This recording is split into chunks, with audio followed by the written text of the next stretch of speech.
పెళ్ళైనా పండగైనా వేడుక ఏదైనా పట్టుచీరల ప్రత్యేక వేదిక వారాహి సిల్క్స్. సుమన్ టీవీ ప్రేక్షకులకు నమస్కారం. 100 మహాశివరాత్రులు కలిస్తే కలిగే ప్రయోజనం ఆ ఒక్క రోజుకి మాత్రమే ఉందట. ఆ ఒక్క రోజు ఏమిటి, ఎప్పుడు వస్తుంది, విశిష్టత ఏమిటి, ప్రత్యేకత ఏమిటి? మనలో చాలా మందికి నవగ్రహ దోషాలు ఉంటాయి కదా అండి. మీ జాతకంలో గనక నవగ్రహ దోషాలు ఉంటే గనక ఆ రోజు ఖచ్చితంగా ఉపయోగపడుతుంది, సద్వినియోగపరచుకోవచ్చు అంటున్నారు. అలాంటి రోజు 225 సంవత్సరాల్లో 9 సార్లు మాత్రమే వచ్చిందండి. ఇప్పుడు ఈ 2026లో ఈ జూలైలో వస్తే మళ్ళీ నెక్స్ట్ వచ్చేసి 2053లో మాత్రమే వస్తుందంట. మరి అలాంటి అద్భుతమైన 100 మహాశివరాత్రులు ఏ రోజు, ఏమిటి ప్రత్యేకత? ఈ వివరణ అంతా కూడా తెలియజేయడానికి రైట్ నౌ మనతో పాటు ఉన్నారు ప్రముఖ జ్యోతిష్యులు మరియు సంకల్ప మందిర్ నిర్వాహకులు బ్రహ్మశ్రీ నందిబట్ల శ్రీహరి శర్మ గురువు గారు. వారితో మాట్లాడి అలాంటి అద్భుతమైన రోజు గురించి ఇప్పుడు తెలుసుకుందాం.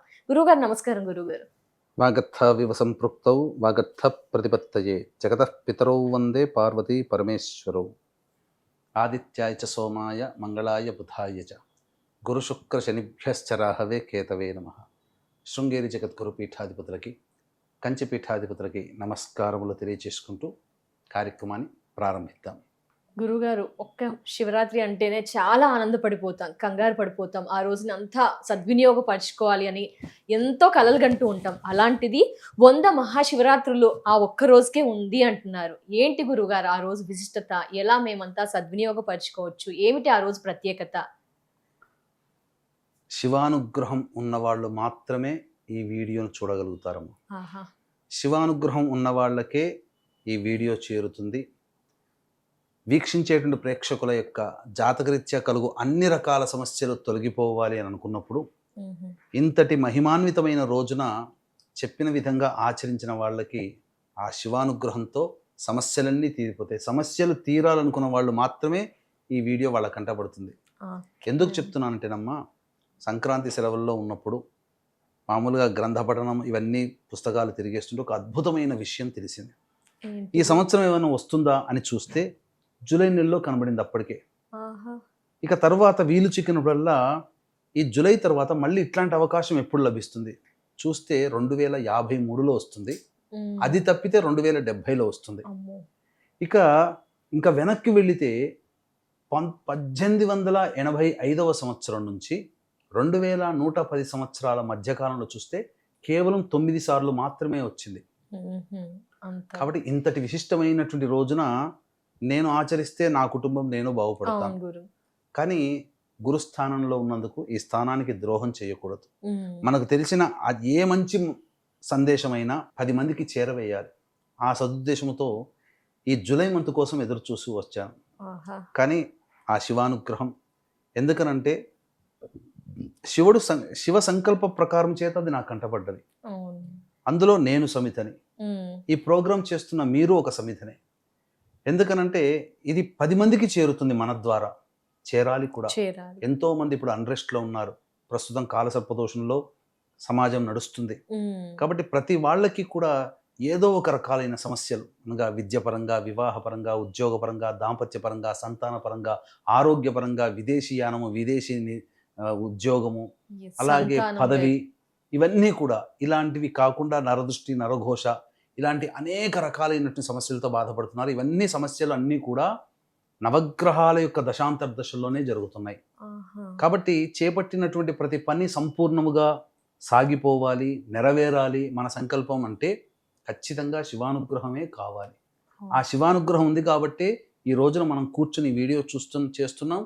ఆ శివానుగ్రహం పొందుతారు కాబట్టి వీక్షించేటువంటి ప్రేక్షకులు ఈ యొక్క కార్యక్రమాన్ని చూస్తారు. కాబట్టి ఈ కార్యక్రమాన్ని ఆశాంతం వీక్షించండి. మీరు చేయగలిగే అతి చిన్న పరిహారం, ఎందుకనంటే 100 మహాశివరాత్రులు కలిస్తే ఈ రోజు ఒక్కరోజు అదే జూలై 13వ తేదీన వస్తుంది. జూలై 13. శివుడి యొక్క జన్మ నక్షత్రం ఆరుద్ర నక్షత్రం. శివుడికి ఇష్టమైన వారము సోమవారము. అలాగే శివుడికి అత్యంత ప్రీతి పాత్రమైన తిథి కృష్ణపక్ష చతుర్దశి తిథి. ఈ 3 కలిసి వచ్చింది 13 జూలై రోజున. కాబట్టి ఈ రోజున మనకు ప్రధానంగా ఏం చెయ్యాలి, నవగ్రహాల యొక్క అనుగ్రహం కలగాలంటే ఏం చేయాలనేది విషయం పూర్తిగా తెలియచేస్తాను. ముందుగా నవగ్రహ ధాన్యాలు ప్రతిదీ ఒక 25 గ్రాములు పెట్టుకుంటే ఒక 9x25 అంటే దగ్గర దగ్గర మనకు ఒక దాని పిండి చేసి పెట్టుకోవాలి. ఆ ఓకే. 9 నవగ్రహ ధాన్యాల పిండిని. పిండి. తదనంతరం మారేడు దళాలు తెచ్చుకోవాలి, గరిక పోచలు తెచ్చుకోవాలి. వాటినన్నిటినీ ఒక మంచి బట్టతో శుభ్రపరచుకోవాలి, తడి బట్టతో. తదనంతరం ఆ 12వ తారీఖు రాత్రి అల్పాహారం తీసుకోవాలి. ధూమపానము, మద్యపానము, మాంసాహారము, దాంపత్యము ఏమీ పనికిరావు. పరమేశ్వర అనుగ్రహం కోసం చక్కగా రేపు చేసుకుంటున్నాను, నాకు సంపూర్ణంగా నా యొక్క కార్యం దిగ్విజయం కావాలని మనసులో సంకల్పం చేసుకుని తెల్లవారి లేచి కాలకృత్యాదులు తెచ్చుకొని సూర్యుడికి నమస్కారం, సూర్యాష్టకం 6 సార్లు పారాయణం చేయడం. తదనంతరం శివ పరివార చిత్రపటానికి మల్లెపూలు, జాజిపూల మాల వేసి ఆవునేతితో దీపారాధన చేసి శివ లలిత సహస్రనామ పారాయణం చేసి ఒక పండు, దానిమ్మ పండు లేదా జామ పండు నైవేద్యంగా పెట్టాలి. తదనంతరం ఈ యొక్క మారేడు దళాలు ఉన్నాయి కదమ్మా, ఆ మారేడు దళాలు కుంకుమ పువ్వులో ముంచి, దానిమ్మ పుల్లతో కుంకుమ పువ్వులో ముంచి శ్రీరామ అనే అక్షరం ప్రతి మారేడు దళం మీద రాయాలి. శ్రీరామ. అట్లా దాదాపుగా 150 మారేడు దళాలు మనం తెచ్చిపెట్టుకోవాలి. బిల్వపత్రాలు అంటారు. అలాగే గరిక పోచ. తదనంతరం గంజి వార్చినటువంటి అన్నాన్ని ఒక బట్ట మీద వేసి ఆరబెడితే పులుసులుగా అవుతుంది, ముద్దగా ఉండకూడదు. అవి దాచిపెట్టుకోవాలి. అలాగే నవగ్రహ ధాన్యంతో చేసిన పిండి ఉంది కదా, అవన్నీ ఇప్పుడు చెప్పినటువంటివన్నీ కూడాను మనం ఒక బుట్టలో పెట్టుకొని దేవాలయానికి చేరుకోవాలి. కాబట్టి వీక్షించేటువంటి ప్రేక్షకులు గమనించాల్సింది ఏంటంటే, ఏ సమస్యకైనా పరిష్కార మార్గాలు 2 రకాలుగా ఉంటాయి. ఒకటి మానవ పరిష్కారం, అంటే ఇప్పుడు మీకు చెప్పిందంతా మీరు చేయగలిగేటువంటి పరిహారం. దైవ పరిష్కారం అంటే దైవం మంత్రాధీనం, తన్మంత్రం బ్రాహ్మణాధీనం. కాబట్టి బ్రాహ్మణుల ద్వారా చేయించుకునేటువంటి కార్యక్రమంలో భాగంగా ఇప్పుడు వీళ్ళు చేసేటువంటి పూజలో ఏదైనా చిన్న లోపాలు చేయవచ్చు.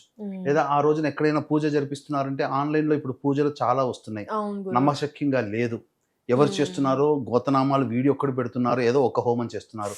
కాబట్టి అందరికీ దైవానుగ్రహం అన్ని రకాలుగా అందాలనే సదుద్దేశంతో మన పీఠం ఆధ్వర్యంలో ఆ జూలై 13వ తేదీన అరుణాచలంలో కానీ, శ్రీకాళహస్తీశ్వర క్షేత్రంలో కానీ మీ జాతకరీత్యా కలుగు విద్య, వివాహ, ఉద్యోగ, దాంపత్య, అనారోగ్య సమస్యల నివారణకి, అలాగే మేష, మిథున, కర్కాటక, సింహ, కన్య, వృశ్చిక, ధనస్సు, కుంభ, మీన రాశిలో జన్మించిన వారికి శనిదోష నివారణ, అలాగే ప్రధానంగా విద్యార్థుల కోసం సరస్వతి దక్షిణామూర్తి హోమం, శత్రుబాధ, నరబాధ, ప్రయోగ బాధలకి సుదర్శన హోమము. ఇప్పుడు కాలసర్పదోషంలో ఉన్నది సమాజం. మార్చి నుంచి ఇప్పటి వరకు కాలసర్పదోషం. అంతకుముందు కాలసర్పదోషంలో పుట్టిన వాళ్ళు ఈ మార్చి నుంచి ఇప్పటి వరకు పుట్టినటువంటి పిల్లల కాలసర్పదోష నివారణకి రాహుకేతు హోమాదులతో పాటుగా వివాహము, ఉద్యోగము, దాంపత్యము, ఆర్థిక బాధల నివృత్తికి లక్ష్మీ హోమం, స్వయంవర కళా హోమంతో పాటుగా ఇక్కడ ప్రధానంగా ఈ సంబంధించినటువంటి గురువు కర్కాటక రాశిలో సంచారం చేస్తున్నాడు. కాబట్టి మేష, వృషభ, కర్కాటక, సింహ, ధనుస్సు, కుంభరాశిలో జన్మించిన వారికి గురుదోష నివారణ పూజలు. ముఖ్యంగా నవగ్రహాల దశాంతర్దశల్లోనే మానవుడికి మంచి చెడు జరుగుతాయి. కాబట్టి తలపెట్టిన కార్యాలు నిర్విఘ్నంగా కొనసాగాలి అంటే నవగ్రహాల యొక్క అనుగ్రహం కావాలి. కాబట్టి నవగ్రహ సంపూర్ణ పాశుపత హోమం అనేటువంటిది ఆ జూలై 13వ తేదీన సాయంకాలం 4 గంటలకు ప్రారంభమవుతుంది. మధ్యాహ్నం 3 గంటల లోపల స్క్రీన్పై కనిపిస్తున్న నెంబర్కి కాంటాక్ట్ చేసి మీ గోత్రనామాదులు నమోదు చేసుకోవచ్చు. అలాగే కేవలం 54 మందికి మాత్రమే అవకాశము కావున మధ్యాహ్నం 3 గంటల లోపల నమోదు చేసుకోండి. ఎక్కువగా నమోదు అయితే బ్రాహ్మణులను ఎక్కువగా పెట్టి ఈ కార్యక్రమాన్ని నిజాయితీగా చక్కగా శాస్త్రీయంగా చేయించడం జరుగుతుంది. ఇక చేయాల్సిందల్లా దేవాలయానికి, శివాలయానికి చేరుకొని తదనంతరం మొట్టమొదట కుడికాలు, తర్వాత ఎడమకాలుతో నీళ్లతో కడుక్కొని నోట్లో గాయత్రి మంత్రం చెబుతూ 3 సార్లు పుక్కిలించి ఉమ్మేసి నవగ్రహాల చుట్టూ శివాయ నమః అంటూ 27 ప్రదక్షిణలు చేసి సూర్య భగవానికి అర్చన చేయాలమ్మా. తదనంతరం ఇక వినాయకుడి దగ్గరికి చేరుకొని తెచ్చుకున్న గరికపోచల్లో కొన్ని గణపతయ నమః అంటూ 11 సార్లు కానీ 21 సార్లు కానీ అర్చన చేసి తదనంతరం వెంబడే స్వామి వాహనమైనటువంటి నందీశ్వరుని దగ్గరికి వచ్చి నందీశ్వరుని చెవుల్లో నా జాతకరీత్యా ఉన్నటువంటి సంపూర్ణ దోషాలు తొలగిపోయి నా కోరిక నెరవేరాలి, నా జీవితం, నా కుటుంబం ఆనందంగా ఉండాలి, ఆ విధంగా నా సంకల్పాన్ని నెరవేర్చే విధంగా శివార్చన చేసుకుంటున్నాను, నాకు ఫలితాన్ని ప్రసాదించమని ఆ పరమేశ్వరునికి నా వంతుగా నీవు చెప్పవయ్యా అని చెప్పి నందీశ్వరుని చెవిలో చెప్పి తదనంతరం సుబ్రహ్మణ్య స్వామి అమ్మవారి యొక్క దేవాలయ సందర్శనం, వీలైతే అమ్మవారికి కుంకుమార్చన జరిపించుకొని తదనంతరం దేవాలయంలోకి చేరుకొని స్వామివారిని దర్శనం చేసుకొని అక్కడ ప్రధానంగా అర్చక స్వాముల వారు వాళ్ళ అవకాశం ఇస్తే దేవాలయంలోనైనా, గర్భాలయంలో, లేకపోతే ఇప్పుడు ప్రతి దేవాలయంలో బయట బాహ్య శివలింగాలు అనేటువంటి ఏర్పాటు చేస్తున్నారు. ఆ శివలింగాల దగ్గరికి వచ్చి వెంట తెచ్చుకున్నటువంటి నవగ్రహ పిండి ఉంటుంది కదా, అది నీటిలో కలిపి ఆ నీటితో ఈశ్వరునికి అభిషేకం చేయడం. తదనంతరం ఈ యొక్క వెంట తెచ్చుకున్నటువంటి గంజి వార్చినటువంటి అన్నం ఉంటుందా, ఆ అన్నముతో కూడా అభిషేకం జరిపించి అన్ని రంగుల పుష్పాలతో ఎరుపు, తెలుపు, పసుపు, ఆకుపచ్చ ఎలాగో మామిడి దళాలు ఉంటాయి, కేతుకి గరిక, అలాగే ఈ సంబంధించినటువంటి శని భగవానికి సంబంధించి నీలిరంగు పుష్పాలతో ఇలా అన్ని రకాల పుష్పాలతో అర్చన చేయడం. ఈ విధంగా చేసినట్లయితే సంపూర్ణమైనటువంటి నవగ్రహ శాంతి కలుగుతుంది. అలాగే కోరిన సంకల్పం నెరవేరుతుంది. నవగ్రహాల యొక్క అనుగ్రహం సంపూర్ణంగా నెరవేరడం ద్వారా జాతకంలో ఉన్నటువంటి సమస్యలన్నీ తొలగిపోతాయి. అవకాశం ఉంటే ఆ రోజంతా ఉపవాసము జాగారము చేయవచ్చు, జాగరణ. ఒకవేళ లేనటువంటి వాళ్ళు సాయంకాలం కాళ్ళు చేతులు కడుక్కొని స్నానం చేయకూడదు, ఉపవాసం దోషం పోతుంది. కాబట్టి కాళ్ళు చేతులు మొహం కడుక్కొని మళ్ళీ దేవాలయానికి చేరుకొని 7 స్వామికి అర్చన జరిపించుకొని ఒకసారి ఆకాశం వైపు చూసి నమస్కారం చేసుకొని దీక్ష విరమించవచ్చు, భోజనం చేయవచ్చు, లేదా టిఫిన్ చేయవచ్చు. లేదా భక్తి ఉన్నటువంటి వాళ్ళు, ఎందుకంటే ఒక శివరాత్రికే మనం ఎంతో జాగరణ భక్తిగా ఉంటామే, అటువంటిది 100 శివరాత్రులు మనం ఉండే అవకాశం మనకు లేదు. కాబట్టి ఇటువంటి రోజున అందరూ వినియోగించుకొని భక్తిగా శివనామ సంకీర్తన చేసుకుంటూ, అలాగే ఆ రోజంతా కూడా జాగరణ చేసి ఉదయాన్నే మళ్ళీ స్నానాది కాలకృత్యాదులు తీర్చుకొని సూర్యుడికి నమస్కారం, సూర్యాష్టకం 6 సార్లు పారాయణం, స్వామి చిత్ర పరివాడ పట్టానికి సంబంధించి పూలమాల, ఆవునేతితో దీపారాధన, శివ లలితా సహస్రనామ పారాయణం, అలాగే ఏదైనా పండు నైవేద్యంగా పెట్టడం. తదనంతరం అనాథాశ్రమంలో, వృద్ధాశ్రమంలో వికలాంగులకి, శారీరక మానసిక వికలాంగులకి తినే పదార్థాలు, పండ్లు ఇటువంటివి పంచిపెట్టడం. ఇంటికి వచ్చిన తర్వాత భోజనం వండుకొని అందులో వండిన పదార్థంలో కొంత భాగం స్వామివారికి నైవేద్యంగా పెట్టి కుటుంబ సమేతముగా భోజనం కనుక చేసినట్లయితే సంపూర్ణమైనటువంటి నవగ్రహ శాంతి కలుగుతుంది. తద్వారా పరమేశ్వరానుగ్రహం మొత్తం టోటల్గా సంపూర్ణమైనటువంటి యోగం కలుగుతుంది. ఇటువంటి రోజు మళ్ళీ రాదు.